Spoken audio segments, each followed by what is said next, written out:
Hi, how you doing? This is Mitch from Hard Intentions for another installment. I want to say please subscribe. We have a lot of people who are watching who aren't subscribing, so please subscribe and hit the like button. Thank you. And I want to talk about other channels. I keep getting messages asking me if I know certain people, certain channels. I don't know them guys. I don't know them. I didn't do time with them. And I haven't really checked out too many of their videos. The only one I really do know is Lockdown 23-in-1, Death I Bring. And I know him because he interviewed me a few times, and also he was my first interview on my channel. So I don't really know these people. So if you're watching, if you've asked me this question, there's your answer. I don't know them. A lot of them came to prison after me, probably a couple decades after me, and got out before I got out. So we never crossed paths, and I don't know them. They put commercials on. They monetized our channel, so they have commercials on here now. But that's part of the deal. My wife spends a lot of time editing these things and getting them together for me. I just do the interviews and the solo videos. So please bear with the commercials. I'm sorry. We're going to be having a new t-shirt coming out next week. It's called the Hammer Drop. It's the fighter guy. Excuse me. And we're also going to have some new stickers. The Red Devil is going to be our new sticker. So we'll have those on our website hopefully in a week or so. I went by the print shop today and asked him what's going on with the t-shirts. He said hopefully sometime next week we'll have the t-shirts done. And we'll have them up on our website soon. Yeah, and I hope you guys like them. My goal is to get all my t-shirt designs into print, so you guys can buy t-shirts and all that good stuff. I've also been asked a lot about my artwork. Is it for sale? All that kind of stuff. So it is for sale. This is an Indian painting. I did a Native American. I believe his name's Yellow Nose. It's oil painting. It's 18 by 24. I did this piece when I was in Lancaster, working in arts and corrections in oil paint. So there you have that. It is for sale. You can direct message me, or you can get on our website. We're going to post them on the website. That's stretch canvas. This right here is oil on paper. It's on 140-pound watercolor paper. It's a little beat up. As you can see, it's a rhinoceros. I don't think the light does it justice here. It's there you go. It's trimmed down a little bit, so it's about 16 by 24. It's primed watercolor paper. This one here is also, it's 18 by 24 and 140-pound watercolor paper. Based on a photograph I saw, a Polynesian cat. I just thought this was a really interesting character.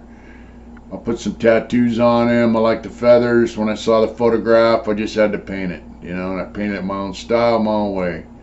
I had some friends in arts and corrections, Rock, Samoan guy, pretty cool. He had a couple life without terms, but he got into artwork. And he was in the art program with me in Lancaster. I did this one when I was in Donovan. So, this one here is a Brainiac. This is an acrylic painting on stretch canvas. It's also 18 by 24. It's the Brainiac. Just, another worldly kind of character. That is for sale also. And then we have some a landscape. There we go. This is oil on canvas. I did this in 02, and when I was working in the Arts and Corrections program in Lancaster. So I guess you can see the way the light hits it. Makes it a little different like there, and then see it here, it kind of washes out the color. This is one of my favorite pieces. It's got a little texture to it, and it's oil, and I just dig it. I had a lot of fun doing that. Here's another one, oil painting. I did this in 03 when I was in Lancaster still, before I left. This is oil, it's 18 by 24. It's a little lotus flower thing. Yeah. Anyway, it is for sale. These paintings will be featured on my website. First come, first serve, I guess, on that. So, there you have it.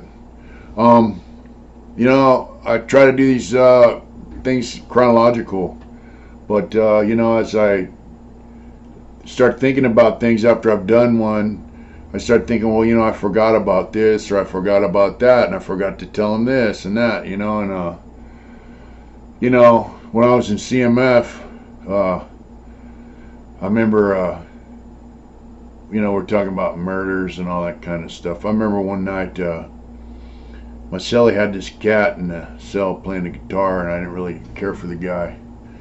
But, you know, out of respect for my cellie, you know, I'd be down the hobby, I'd come home, the guy would be in the cell playing the guitar with my cellie, Eddie Ragsdale, who's passed away. But he was a musician. He's the guy who recorded Charlie Manson and all that, was going to make a CD out of him, his music and stuff. But I remember I came home, you know, this cat was in my cell playing the guitar, and yeah, so I went down the hallway, and I was like, oh fuck, because the door, there was a big semicircle arc about a quarter-inch deep of blood just seeping out about a foot out of this guy's door. And I just looked down at that and I thought, oh shit, you know. And somebody in that cell's dead. I mean, that feeling you get and that thought, you know, like, I mean, it hits you instantly. Blood, cell, doors closed, curtain over the window. Somebody's in there dead. So, you know, I just kind of moseyed back to my cell. And that cat, I said, hey, you got to roll, you know. Then about 5 minutes later, the alarm went off because it was towards the end of the evening. And, yeah, I guess it poked some holes in that guy. About 4 or 5 shots with a pair of pruning shears, I guess. That's what I heard.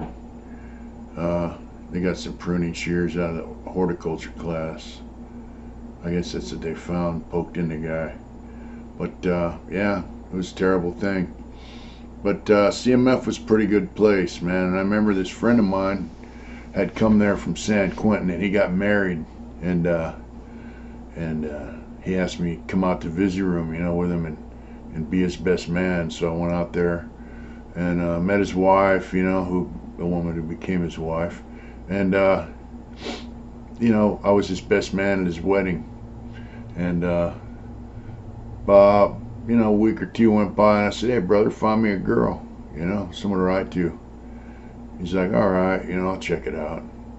So about, I don't know, a month went by, and I saw him on the yard, and he just gave me this piece of paper.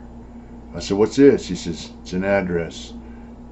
Writer, you know, had a name and address, so I wrote. And that was in '87. Got some letters back, exchanged photographs, and that woman ended up becoming my wife. I know we had written about, you know, 6 months or so, maybe less.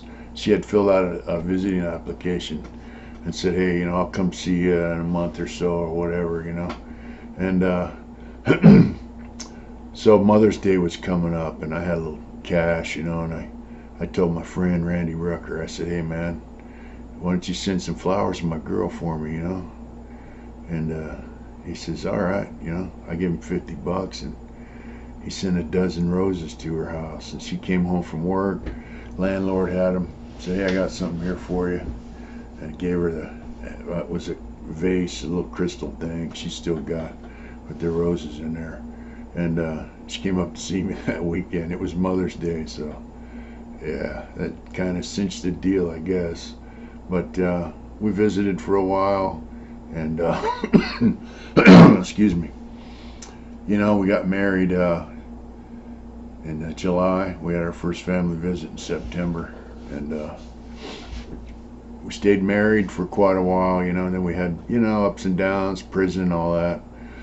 In '96, you know, they took our family visits away, which kind of really fucked me up. And for those of you who don't know, they're not called boneyards. They're not called fuck visits.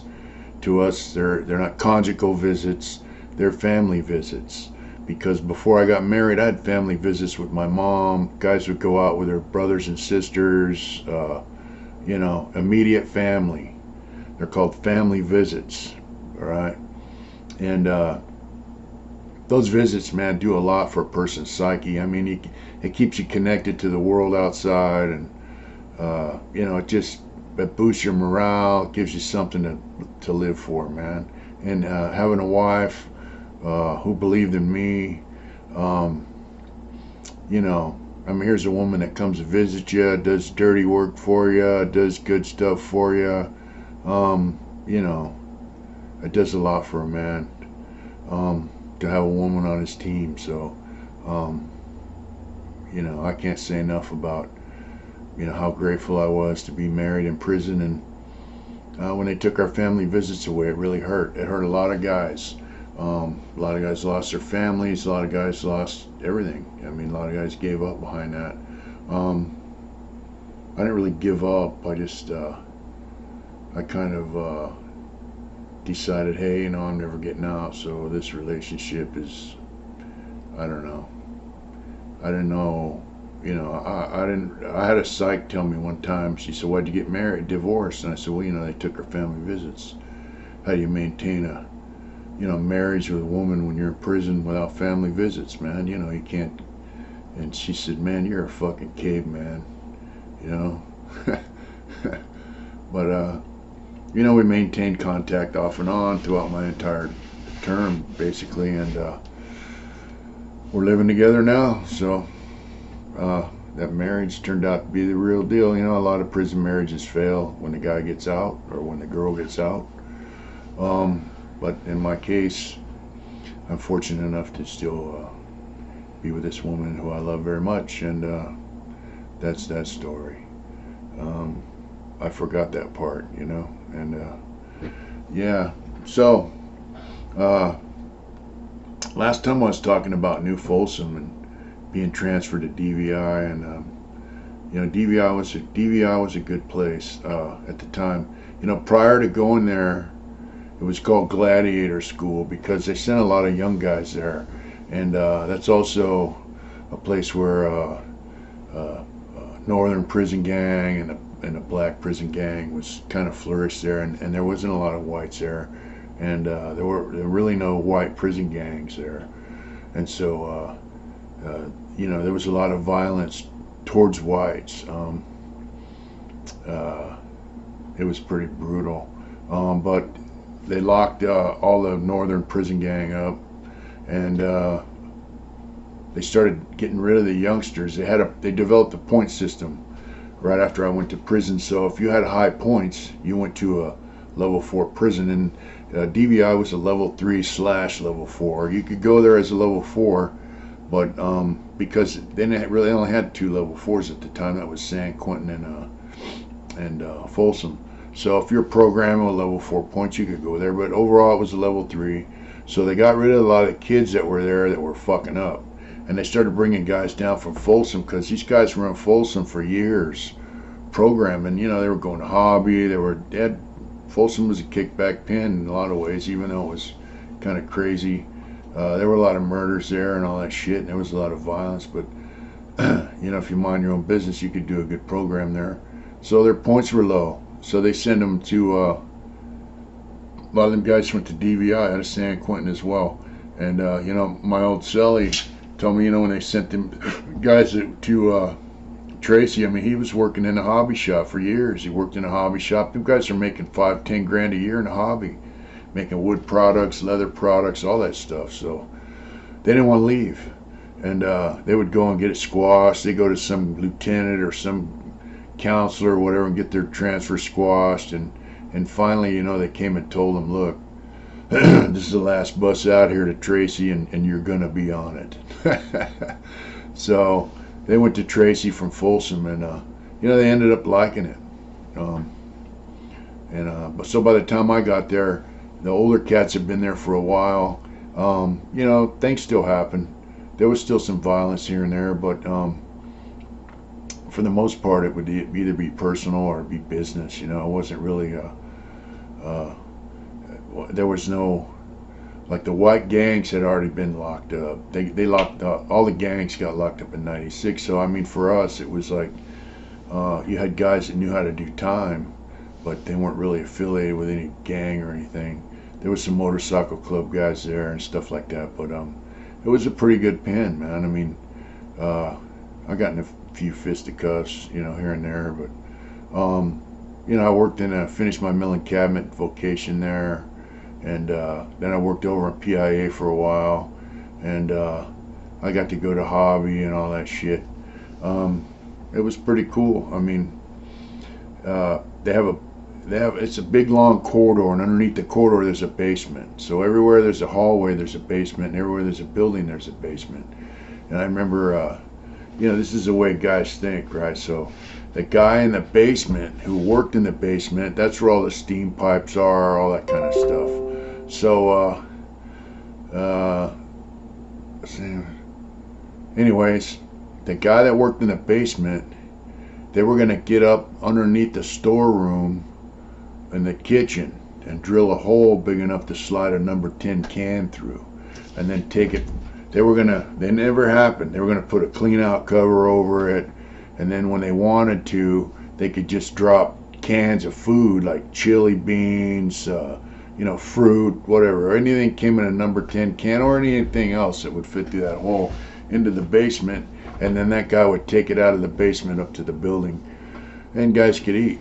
So it never took place, but I remember it was in the works for quite a while, you know.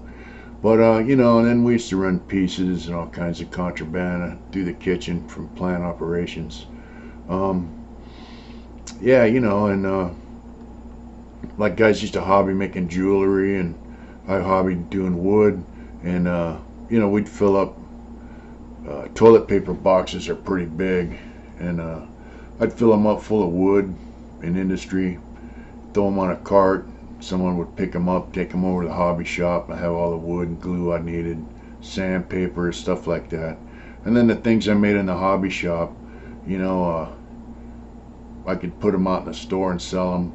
Then I could send money to my wife, you know, if I needed to. If she needed money for something, I could send her a few $100 here and there, you know, help her out, you know. But I have to tell you, man, that Tracy is when I finished my vocation, and I had some good psych reports from being in Vacaville. And you know, at one time, like, if you went to Vacaville and got a good psych report and you went to board, you got found suitable and they let you out. So I went to board with my vocation was done, all this stuff, and you know, they denied me parole for 2 years. And at the time, that was a lot. I mean, that was a lot. That was, you know, when the 3 years was the max they could deny you, and they had to have a good reason. I got a denial a couple times there, and they told me to go take a CAD-X program again over at CMC. I did that. I got a shitty report, and I got denied again. And you know, then I started getting the picture, man, that look, you know, they're not going to let us out. If you have a life term to life, if you got that, you're through. And Pete Wilson was the governor. I told you they started taking guys' dates out of homeboy there in Tracy that had a date, and he was sitting in the holding cage down at R&R, and you know, the cop, he says, you know, all the guys left. They were paroling that day. He was supposed to parole. His wife was out in the parking lot, and the cop told me, you know, you'll be in the next batch. And there's no other batch. He's the only guy sitting in a holding cage. And then they came and told him, hey, the governor took your date by fax. So I mean, that's when that was kicking off, and you know, Pete Wilson took out everyone's date that I knew.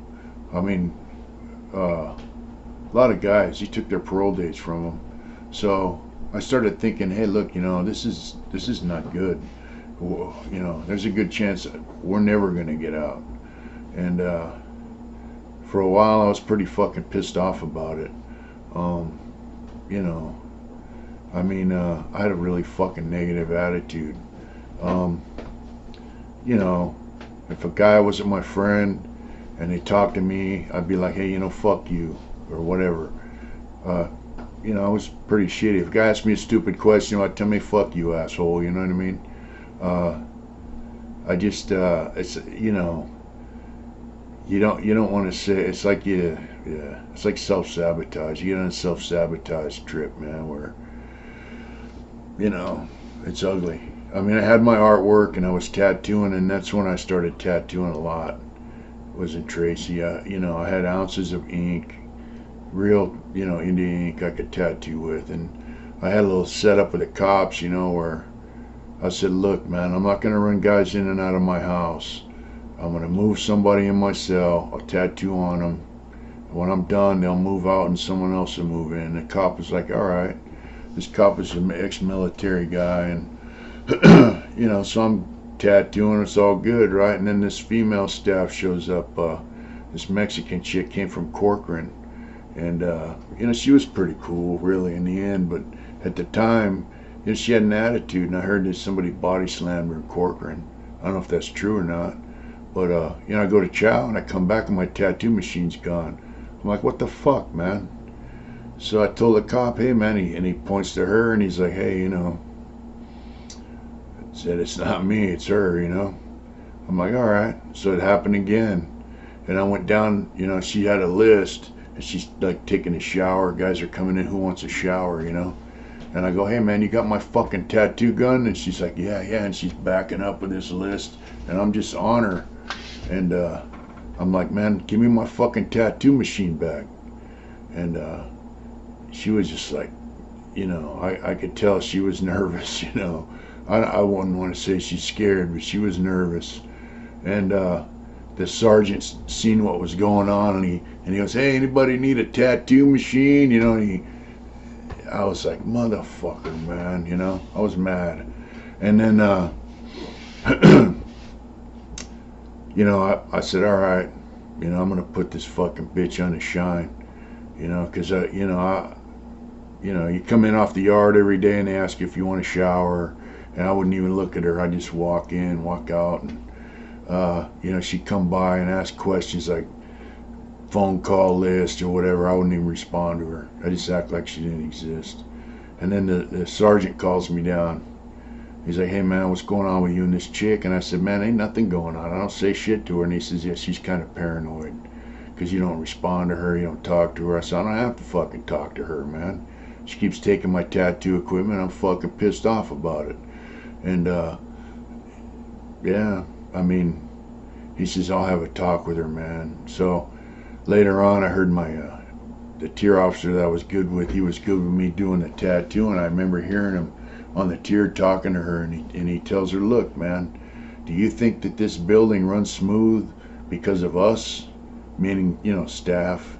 And he told her, this building runs smooth because of guys like him.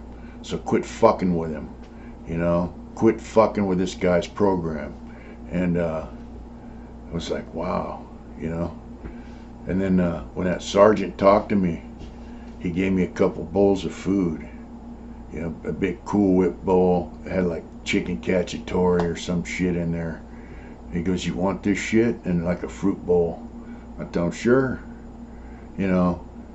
So this sergeant was part of a little crew of guys that rode motorcycles together. So, I took that to my pad, and then a couple days later I washed them bowls out and I took them down there and I told her, hey, you want your bowls back? And she's like, where the fuck do you get that? I go, what do you think? She goes, oh, that son of a bitch. She was mad. Yeah. And now and then I get a little food from her, It was kind of funny. But, that was Tracy, man. It was quite a deal. Later on, before I left, I had a job. There was a cop there. He was kind of a smart ass. He was harmless, but he was, he's a white dude. So I'm frying steaks. Back then they gave us steaks like once a month, and we'd have 5 grills and we'd be frying steaks, And I had this little setup with this black kid out on the back dock. That back dock's where all the trash goes out and shit, So I had a trash can right there, and like when they had hamburgers, there's a piece of paper in between each patty. I mean, I'm frying 100 hamburgers at a time, right? and I'd throw a stack of burgers in the trash can on top of them papers, and I have 2, 3 stacks of burgers and 20, 30 burgers in there, and then the kid would come around and take the trash can like he's dumping the trash and put a new can there, and at the end of the night he'd have them all bagged up, and I get my half and he'd get his half, So anyway, I'm frying steaks, and this cop, he's like, hey man, he'd done something to piss me off, and I was just like, fuck this dude. But he was like cracking jokes, like, make mine medium rare or some crap, and I'm like, hey, get the fuck out of here, man. There's grease on the floor, quit fucking around, get out of my face. And the dude got right up on me, and I elbowed him, as I'm cooking. I mean, he was just like right there. I just elbowed him in the chest, and it kind of knocked him back. And he grabbed the handrail. He would have fell on his ass because there was a lot of grease on the floor. And he goes, all right, Smiley, that's it, and he took me into the office there in the kitchen. I thought, oh man, I fucked up, it's a staff assault, and there was this northern Mexican cat. He was Danny. He was on the grill right next to me. So when I was in the office, this cop's like, ooh, I could fuck your program up, and I know you're a fucking lifer, and I could put you in a hole for this and all this shit. From outside the office is all glass, and it oversees the whole kitchen area where all the grills and the ovens and everything are. But Danny saw that sergeant, man. He went and told him, hey man, this cop's fucking with your kid, and I was still pretty young then. I think I just turned 30. But anyway, that sergeant come up in the office and he goes, hey man, you got a problem with my kid? I was like, what the fuck, He goes, well, no. And I don't know what Danny told him. He told him, something that guy was fucking with me. And anyway, it's just split. He told the cop to split, and then the cop walks out and he told me what's going on. I said, that guy's fucking over here fucking around. I'm trying to work, man. He goes, all right, I'll have a talk with him. And then he came back and he told me, hey, that guy's not gonna, be a problem for you, whatever. I said, look, man. I said, that's all fine between you and me, whatever. But I said, that cop can do shit when you ain't around. He goes, don't worry about it. He's not going to fuck with you. And later on in the wing, a couple of days later, that cop actually came and apologized to me for acting stupid, So, that's how prison was, back then. Now, if you do some shit like that, you're not going to have no cop take your fucking side. You're done. You're going to the hole. They're going to beat your ass. And that's how it is now, Now, if you get a 115, which is a disciplinary action, you go to your 115, and unless it's cut and dried, blatant, out of line, we're going to be found guilty. That's just the way it is. There's no, did you do it or not? You're accused, you're guilty. That's just how it is, man. So, it was a different time and a different way of living in prison back then. So, Tracy was actually a nice place to be, I stayed there until 93, and then I went to Donovan down in San Diego, because that's where I'm originally from. And they transferred me down there to do another Category T program. And I still had level 4 points, but I wasn't doing too bad. Back then, if you had a year clean, that was a lot. I mean, I remember a guy went to board and they told him, look, man, you just can't, stay clean. Just give us a year clean with no write-ups and we'll fucking let you out. So having a year clean back then was a lot. I had a few years clean without a write-up. So they sent me down to Donovan to do that Cat T program. And Donovan was all right. It was the first level 3 new prison that I had gone to. I was in New Folsom for a hot minute, but I spent a few years at Donovan, and it was an adventure. I'll get into that next time. So I talked to our friend, the Marine in Texas, Justin, and I think we're going to be doing an interview with him tomorrow. We'll get it posted as soon as possible.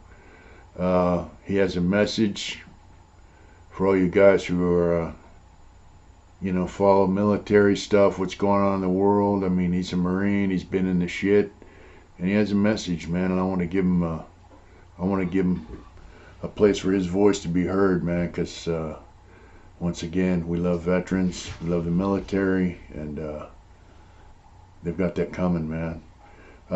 Thank you all very much for watching our channel. We love you. You guys have a good night or day. Depends on what time you're watching. And enjoy yourselves. Thank you very much.